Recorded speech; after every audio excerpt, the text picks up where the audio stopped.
Part দেখে থাকলে আমাকে কমেন্টে অবশ্যই জানাবা। Who loves taking pictures, this is a heaven for you guys, don't miss this out. এবার আসি এখানে বাচ্চাদেরকে নিয়ে যাওয়া যাবে নাকি, is it safe or not? তোমরাই দেখো আমার 3 বছরের মেয়ে কত এনজয় করছে এখানে। মাশাল্লাহ মাশাল্লাহ, they have a separate kids zone and kids জোনের অ্যাক্টিভিটিসগুলো আমার কাছে খুবই মজা লেগেছে। Actually if you don't have any kids and তোমরা যদি গ্রুপ নিয়ে যাও তোমাদেরকে কিডস জোনে অ্যালাউ করবে না, ইটস অনলি ফর কিডস।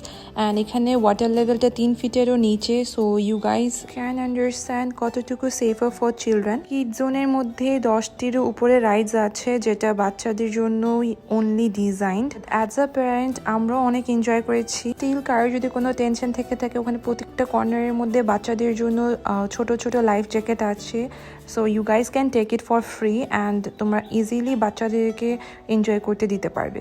পার্টে ফুড ডিটেলস, রাতের ভিউ অ্যান্ড রাতে কি কি প্রোগ্রাম হচ্ছে সবকিছু থাকবে, so stay tune for part 2।